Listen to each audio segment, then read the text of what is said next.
What is going on, everybody? Chris here, and today we're taking a look at full self-driving, but really the way I actually use it. So I have a lot of full self-driving videos on this channel, and pretty much when I make those, the point of the video is to show you what the car is capable of. So I pick a difficult route, or maybe it's something that I'm doing for the day, I have a drive to do or something, and I turn on FSD, and I do my best to not touch anything, and I let the car do everything. And I've been meaning to make a video like this for a while, and the point of this video is to show you the actual real way that I use full self-driving in my everyday life, because I do use it. Of course, 90% of my driving, probably like 99% of my driving is off camera, and I do use FSD all the time, but I don't use it in the way that I show in the videos because it does annoying things all the time that are slow or annoying or get in the way of somebody else, or like I wouldn't normally let it do. So there I just like hit the brake because it was going a little too fast towards that person, and I took over there. So I want to show you, see, it won't even let me turn it on now, how I actually use it in my daily life, which involves a lot of interventions and a lot of disengagements, and they're not normally safety things. It's just, you know, the car is being too slow, or like it's moving over too much there and I don't want to get in their way because they're going around a bus and stuff like that. So this is more of a representation of if you're a customer and you're going to buy FSD, what you can expect to get out of it, how you can expect to use it, rather than like the technical capabilities of the system, how far it can go if you really, ignore everything and let it do everything. Because I have plenty of those videos. You should definitely watch those as well, because it is amazing to see the car do all these different things and what's technically possible if you really don't intervene. But on like a practical level, when you're actually using this system to move around the world, you're on your way to work, like this is too slow, so I'm gonna go a little faster. You're on your way to work, you're trying to go pick up your kids, you're going to the store or something. You're not gonna sit there and be like, oh, this is so stupid, but let's see what happens. You're gonna just press the accelerator. And it's not a bad experience. I'm not complaining in any way. I'm not saying that it's there's anything negative. It's mostly, in my experience, it mostly just comes down to personal preference in the way you drive. And no, like two people, not everybody's gonna agree on what's the correct thing. I mean, we can go like, oh, legally you have to do this, but it's just not what people always do. There's a lot of discussion in my videos, in the comments from all of you, about rolling stop signs and how to proceed through that, and like, no, you should never roll a stop sign. And other people are like, what the heck, nobody actually stops at stop signs. Even if they think they do, they don't.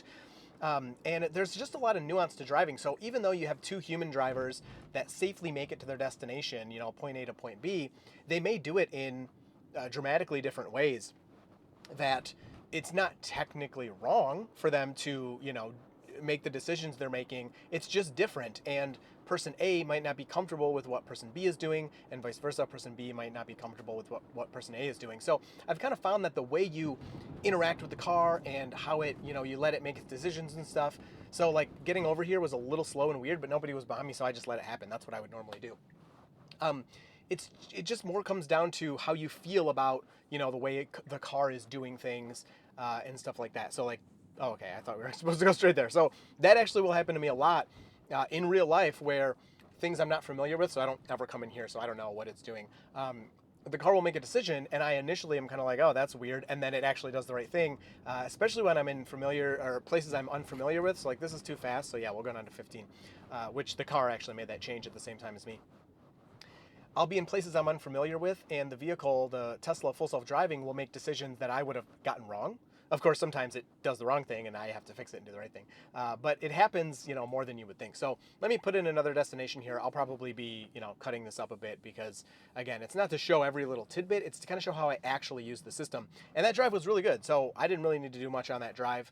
I did a couple little things, but that's kind of the way I use it. Okay, so for me personally, again, this is going to be a lot of personal opinion. You'll probably disagree with some of what I'm saying, agree with some of it, whatever. In this situation right here, if there were a bunch of cars around and people, I probably would just, drive out of here and get onto the road and turn it on. Since there's no one around, personally, I like to use the system all the time. And I want it to do things, even if it's a little slow or whatever, because I've actually tested it and I found, even though I may feel like the car is being too slow or doing something weird, the amount of time difference that there is between me driving somewhere and the car driving somewhere, even if I feel like the car is being slow, it's not that different. You would be really surprised. And, if you have the same feeling, I would encourage you to pick a route and let FSD, so like, this is too slow, come on, to let FSD, as I say this, it's so funny, let FSD do the route, slowing for the speed bump, and then do the route yourself and look at the actual amount of minutes that it's different. I would bet it's not very much. I had about a 20-minute drive, and me and FSD, I tested it was the same day, like back to back. I drove it and then FSD drove it. And I think the difference was 1 minute. And that was me, I was speeding. FSD was not speeding. I was rolling stop signs. So like, you're pulling out too far. Okay, I'm just gonna hit the brake. Like, if I was testing this and making a video, I would have probably let it go. But there's people coming, stop rolling your wheels. And then I'm pressing the accelerator here because it's taking too long to get moving. So those are the kind of things I do on the daily. I do a lot of accelerator pressing all over the place, some braking and stuff. But that 20-minute drive, even though I was speeding and rolling stop signs and whatever, driving more human-like, the difference in time was literally 1 minute on that same route on the same day. So it might feel like the car is, a lot slower, but in reality, it's really not that different.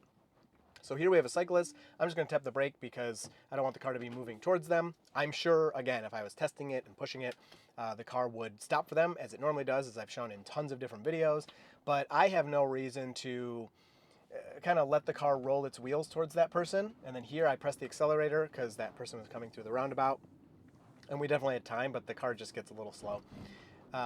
So these are the ways that I use it in real life. And so if you are, one of my favorite things Tesla has done is solar. And if you need solar, you got to talk to Drone Quote. That was a crazy transition, but thanks for sponsoring this video, Drone Quote. Check out, they have free tools. They will come get you a free quote for solar from the different installers in your area. So seriously, check them out. I talk about them all the time. Click the link below. It's free. Just do it. Just use their tools, whatever you need. But one of my favorite things Tesla has done with FSD is given a free trial. And I think it's really, really smart because when you first use FSD, especially if you're not, unfortunately it's not going to apply to most of you, but if you're like my core audience, share this video with friends and family because this is the kind of video I think they need to see. Because look at this, it's doing all of this for me. It's just so relaxing. I want to go a little faster, like no big deal. The person behind me is tailgating me, so I'll bump it up for them. You get the 3 months of full self-driving free if you use a referral code, so which everyone probably is using a referral code or should be. So people can try this out and they can kind of learn like, oh, it does kind of goofy things, but for the most part, most of your driving is just on a road like this, going straight, not doing, crazy complicated things. The car can actually do most of that very reliably. And especially if you get used to it and you're used to just giving a hand on the wheel and taking over when you need to, I think what people will find is after that the 3 months free, maybe they still won't shell out the money because $200 a month is very expensive and $12,000 is very expensive. But there you go, you're stopping. Yeah, like hard stop there, unnecessary. And I'm gonna press the accelerator to get through here. Too much hesitation. I think they will, I'm still pressing the accelerator because it's just going too slow. I think they will find that they miss it after that free trial is up. They may not actually go through and purchase it after that, but I think once you kind of get used to the way it moves around the world and how you interact with it, it's just like, it's hard to describe. It's almost just a different style of driving what I'm doing right now. Instead of just manually all the inputs, I'm just here ready to give little, assistance and stuff kind of as needed. So I actually want to take a different route here. So I'm going to take over and I'm just going to turn there. And then as soon as this is ready, I will turn that back on and then the car's going to want to turn right here. So let me cut it here really quick and find my other place I want to go. Okay, so the other type of driving that I'm not sure I'll get to in this video, I may or may not cover it, is highway driving. And FSD on the highway is just so good. It's so amazing and it works so well. I mean, I can do multiple days of highway driving where I don't have to intervene. But with that said, I do a lot of intervening in the form mostly of lane changes, sometimes accelerator presses. I don't really get a lot of phantom braking. It is a complaint I hear people mention, so I don't want to say it doesn't happen, but to me it's pretty rare to get those phantom braking incidents. But foot pretty much always rests on the accelerator, ready to push the accelerator because the car is much more likely to accidentally brake rather than accelerate when it doesn't need to. And I will do a lot of lane changes on the highway, again, mostly out of comfort. mostly because, you know, someone's coming up fast behind me and I'll turn the lane change on sooner than the car would, something like that.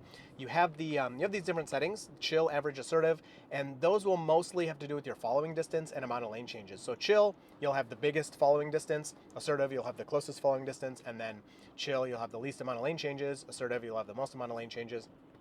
And normally for long highway drives, I turn on this minimal lane changes. And the reason I do that is because the car, it's still very robotic and everything is very good about it. I don't want to sound like I'm being too negative about this because I do really enjoy it. See, like we're braking here for that car and I just pressed the accelerator. That's all I did. And it's just second nature. I don't really have to think about it. I'm just, you know, explaining and telling you. But on the highway, the car is very robotic in its decisions. So if you're, you know, let me move to this right lane here because you can see traffic's going much faster than us and I want to kind of move out of the way of people.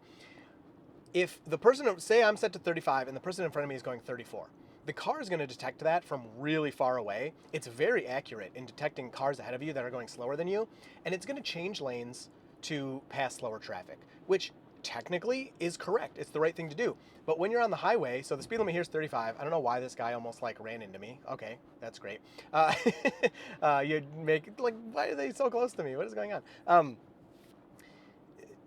Technically you're going faster. You'll change into the left lane to pass that person. But when you're going 35 and they're going 34, it takes forever to do this lane change. And I personally, if I'm not in a hurry, I don't really care about going 74 or 73 versus 75 on the highway. And so I will turn on minimal lane changes because I just want to sit in the right lane. I don't care. The car also on the highway doesn't like to sit in the right lane. I think it's an attempt by Tesla to avoid mistakes with like off ramps. Sometimes can confuse the car. It's rare, but it can happen. Or if you have like pulled over vehicles there, you're supposed to move over. I think Tesla's attempt to avoid most of those difficult situations is to not camp the right lane if it doesn't have to. But I like to camp the right lane, and I will just make lane changes as I need to if there's parked cars on the side or whatever, or police or whatever's over there.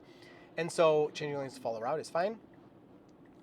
So I prefer the car not make these lane changes all over the place on the highway because, again, I just find it comfortable to I'm just chilling on the highway. I don't care. Like, I'm not in a hurry. Going 75 versus 73 is not going to make any difference in my arrival time. It is going to make a difference in my efficiency, though. I'll be more efficient. So, you know, it's tough. Now, you will also get on the highway. A lot of people, it's like we're braking here. I don't know why, so I'm going to press the accelerator. Probably because of that car right there. You will get a lot of people on the highway that, like in the right lane, they're going 68, and in the left lane, they're going 80, and I don't want to go either of those speeds. I want to go somewhere in the middle. So then I'll just manually, you know, click the stalk to do my lane changes back and forth to kind of position myself on the highway. So that was a really long way to say I love the highway driving, but I like control over the lane selection more than what the car has. So as we move into like a downtown area, this is where things get a little more difficult for the car. And this is where I do all of my testing. So this video right here has a big advantage for FSD in that when I do my testing videos and I test like the hardest situations and I make it difficult in order to trip up the car and find where the weaknesses of the system are, I pick a route on purpose that goes from here to here to here that makes the car move through all these really difficult things. The fact is, I mean, when you're actually going somewhere, you're not doing that. You're not going to, maybe there's difficult things on your route, but you're not going to pick a weird, you know, way to get there that's really hard. You're just going to say, okay, I'm here and I want to go over here. And most of the time, depending on how far you're going, what kind of area you're in, you're just on a big, long road for a long time with not much going on. Now, we do have problems with lane drifts and things like that, so, you know, that can be a problem. But in this drive today, again, what I do normally, I just pick where I'm going and I just go there. And so I will often have drives that are not zero intervention because all the time, I'm pressing the accelerator, like all the time. But they could have been, so I'm not going to allow this lane change because I know I'll get stuck over there. I don't want to get stuck over there. But those drives could have been a zero intervention or even zero disengagement drive. It's just, again, because of comfort, I didn't want to do that. So another thing that really made me make this video, well, there were two things. I've wanted to make it for a while because the stress testing videos are great and they're fun, but it's cool to see what the car can do, but it's not like a realistic view of purchasing this product and using it in daily life, you know, if that makes sense. The other thing, so I'll hit my brake here, so let him change lanes. Come on, like, it looked like Beta's driving that car. Is my coworker recently got a Tesla. He bought a Model 3 almost a month ago, and he used the referral code, and he got free FSD. Like, why are you hitting the brakes? So I'm just going to accelerate there. And he's been using it, and he is like, I think he knows he knows my YouTube channel exists, but he doesn't watch it. He doesn't go on Twitter or YouTube and watch videos about Tesla or read about Tesla. He just bought a car because he wants a car, and he thought it was a good deal, and he likes that, the free supercharging for 6 months, and he likes the lower fuel costs and all the benefits of an EV. But he got I couldn't even see that their lights were on. So there's a cop there with their lights on, but with the sun I couldn't even see it. That's weird.